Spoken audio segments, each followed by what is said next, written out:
Hello everyone, my name is Thomas and I'm from Zaxcom, and today I'm here to teach you a little bit more about how to use your Nomad mixer recorder. Specifically, how to use the bus button. This is getting us one step closer to being able to record with our Nomad. So, if you haven't done so already, go ahead and turn on your Nomad. Now once your Nomad is booted up, go ahead and press the bus button. Inside, you will notice that it is called the bus routing menu. And in this menu, you have the ability to set any of your inputs to any of the outputs of this machine, as well as card tracks. So first off, let's go ahead and take a look at the output bus assign.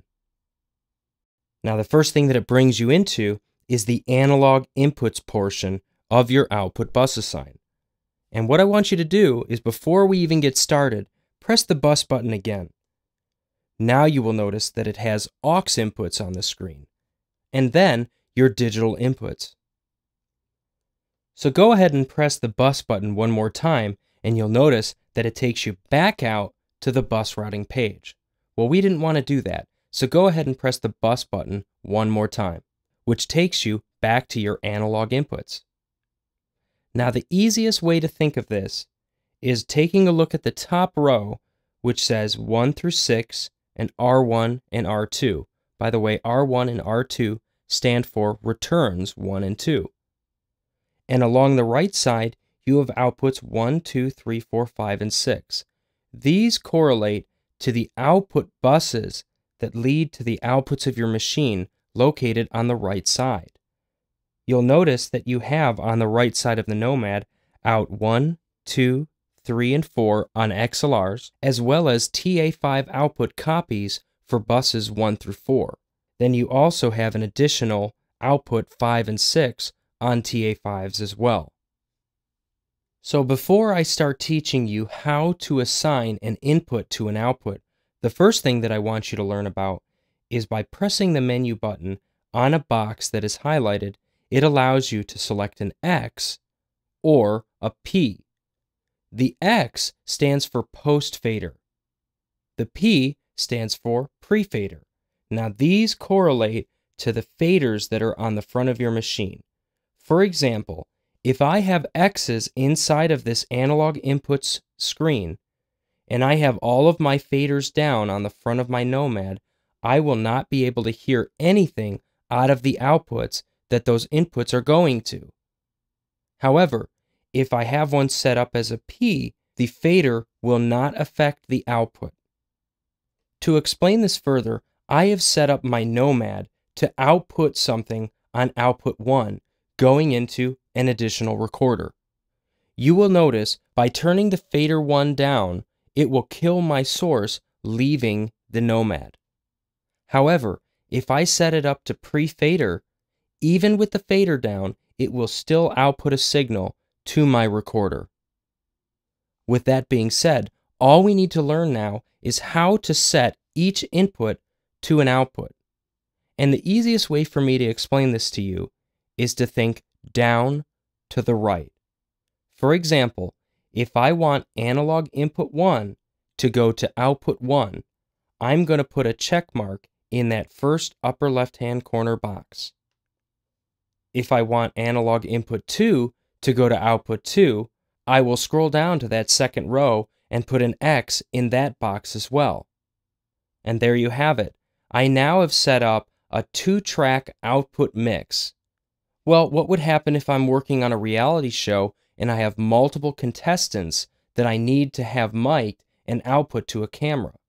Well, in that example, you're going to want to select more X's along the row so more inputs go to the same output. For example, maybe I have 2 hosts on my reality show on inputs 1 and 2. I can select 2 check marks in this first row to make sure that both of those hosts go to the output 1 bus.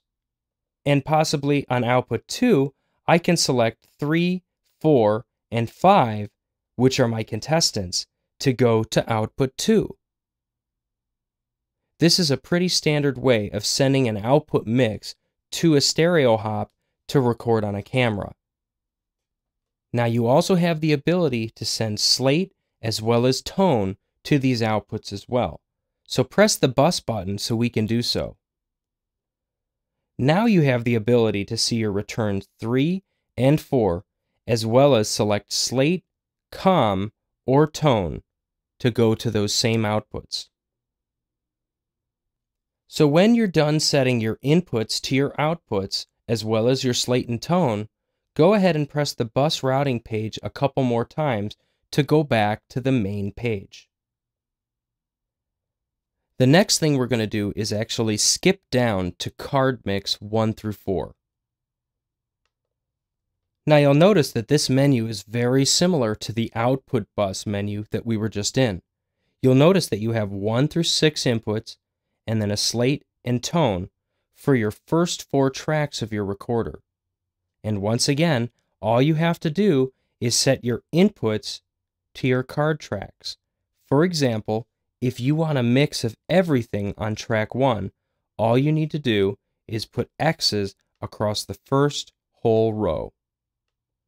Now, if you want slate and tone as well, go ahead and put X's in those boxes as well. Well, now that we have our mix track set up, let's go ahead and set up pre-fader ISOs for tracks 2, 3, and 4 that correlate to inputs 1, 2, and 3.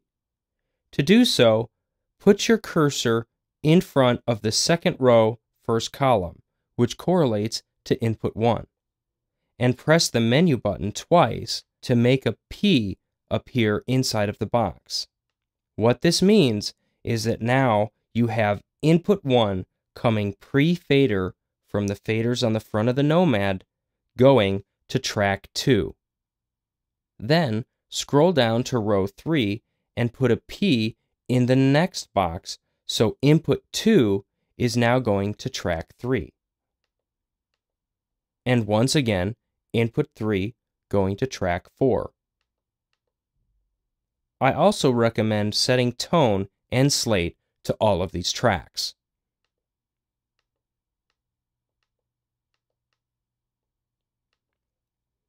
So in the example that we just set up, we are recording a mix of inputs 1 through 6 going to track 1, and then taking an isolated feed of inputs 1, 2, and 3 and sending them to their own card tracks. Now once you've set up card mix 1 through 4, go ahead and press the back button in order to back out to the bus routing page. Now depending on the Nomad that you have, you may have an additional card mix 5 through 8 as well as card mix 9 through 12. If you don't have these, that just means that you have a Nomad with a lesser track count, and that's okay. So now let's backtrack and go up to the mono out menu.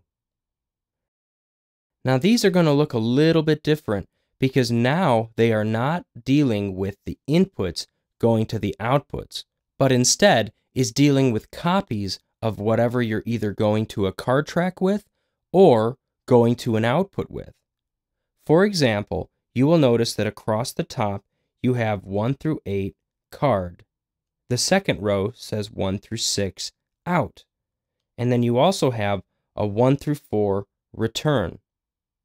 So, in this example, if I wanted whatever is going to card track 1, which happens to be my mix, to go out of the mono out, all I need to do is put a check mark in this box. Now, if I wanted it to be output 1 instead, remove that X and put it in the output 1 box. It's as simple as that. All it's doing is making a copy of whatever you're sending out of that output and making that go out of your mono out as well. Once you have this set up, go ahead and press the back button. Next, let's go to tape Ifb Out. Now this one is very important in terms of Zaxnet, which we'll be getting into in a different video. But just so you know, whatever you're going to output out of the tape output on the side of the Nomad, it will also make a copy of it and send it out of your IFB transmitter that's built into the Nomad. For now, I'm just going to set this up as card 1. And let's go ahead and back out again. The final option inside of this bus routing page is headphone 2. And this is very important if you're working with a boom operator because it will allow you to set up a separate isolated feed that the boom operator might want to listen to. Now in this menu, you have the ability to output left as well as right. Now in this menu, you have the ability to output any card track, any output, or any return to your left as well as your right ear. For now, let's go ahead and set up a mix just like I'm going to listen to in his left and right ear. Congratulations, you have now set up the bus routing for your Nomad. If you have any questions, please contact us at www.zaxcom.com. Once again, my name is Thomas, and next time I'm going to teach you about the PFL button on the front of the Nomad. Thanks for watching.